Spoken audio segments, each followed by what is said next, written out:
Assalamualaikum warahmatullahi wabarakatuh. Alhamdulillah rabbil alamin. Assalatu wassalamu ala asrafil anbiya'i wal mursalin wa ala alihi wa sahbihi ajma'in. Rabbi shrah li sadri wa yassir li amri wahlul 'uqdatam min lisani yafqahu qawli. Rabbi zidni ilma warzuqni fahma. Amin.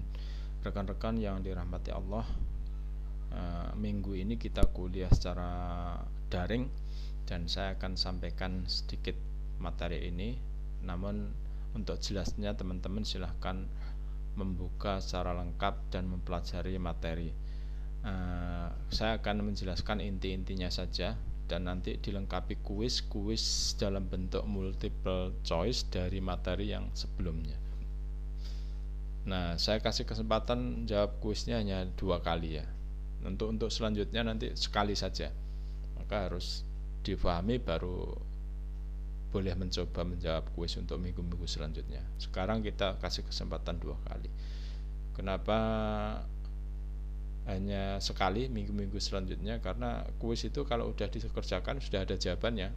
Harusnya teman-teman nilainya 10 semuanya, 100 semuanya gitu. Nah, oke, saya akan masuk materi tentang pengembangan produk. Ini kajian dalam ilmu ekonomi dan syariah. Jadi kalau minggu kemarin kita mengkaji bagaimana produk jasa itu ya dikembangkan dan inovasinya itu lebih sulit daripada produk barang karena sifatnya intangible. Nah, kalau produk perbankan syariah sudahlah intangible dan harus terikat dengan syariah. Maka coba kita lihat, sebenarnya konsepnya sederhana saja.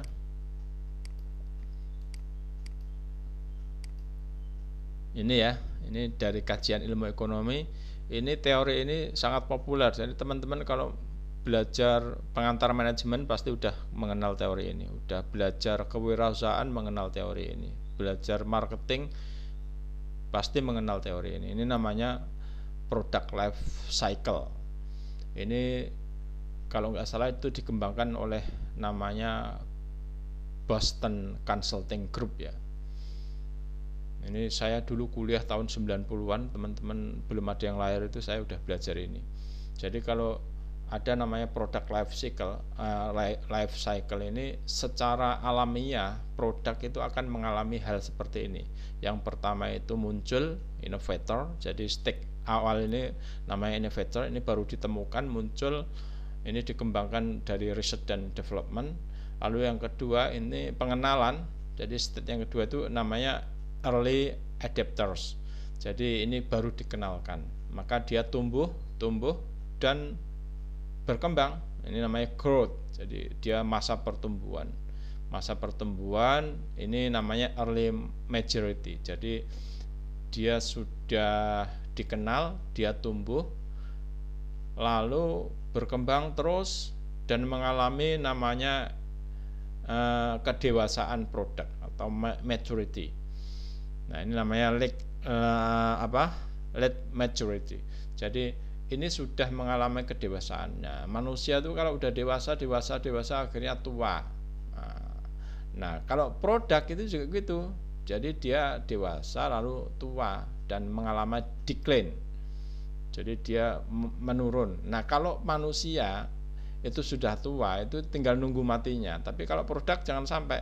Nah, begitu dia decline kita harus inovasi. Nah, inilah kira-kira teorinya begitu ya dalam ilmu ekonomi. Maka produk itu sebelum mati seperti nenek moyang kita itu, ini harus dilakukan inovasi supaya produk itu tidak mengalami kematian. Nah, maka dulu kita kenal produk-produk yang dulu itu ada motor-motor Cina itu sekarang tinggal bangkainya. Kenapa? Karena tidak melakukan inovasi. Demikian juga mungkin di Jepara ini dulu banyak perusahaan-perusahaan mebel yang dulu mungkin dimiliki oleh haji siapa itu, tiba ke anaknya tinggal cerita. Nah, karena begitu decline dia tidak melakukan inovasi. Ini teorinya seperti itu.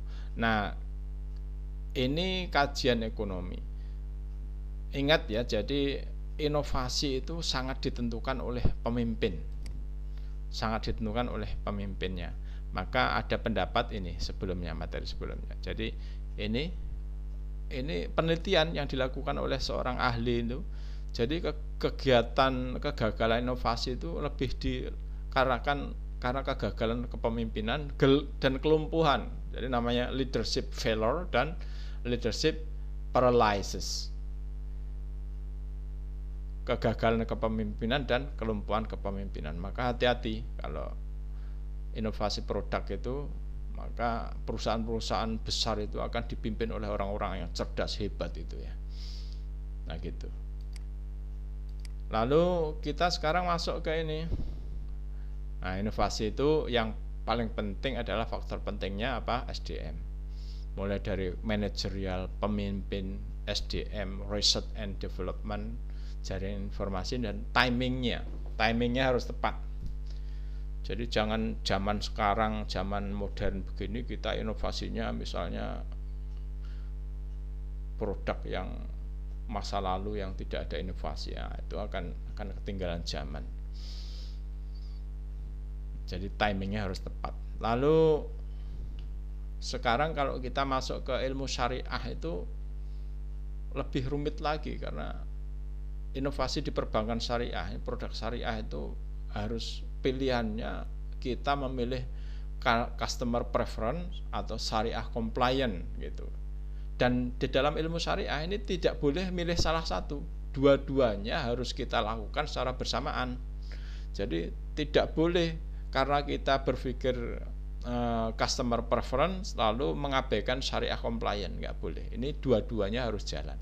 Kira-kira begitulah dalam ilmu syariah. Maka konsep pengembangan produk perbankan syariah itu hal-hal ini harus diperhatikan. Yang pertama syariah compliant. Syariah compliant itu kepatuhan terhadap prinsip-prinsip syariah ya. Yang kedua manajemen risiko, karena nggak boleh juga bank syariah itu terlalu berisiko ya, nggak untung, nanti nggak bisa bersaing. Yang ketiga keadilan dan saling ridho. Yang keempat kita perhatikan urf atau kebiasaan masyarakat, adat istiadat masyarakat. Jangan membuat inovasi yang tidak cocok gitu. Misalnya perbankan syariah diperdagangkan di negara mana, di Amerika dengan pola Indonesia itu, karyawannya pakai jilbab, yang laki-laki pakai jubah. Nah, kamu nanti dituduh teroris ini karena tidak sesuai dengan urfnya gitu. Yang kelima yang harus diperhatikan adalah maslahah mursalah.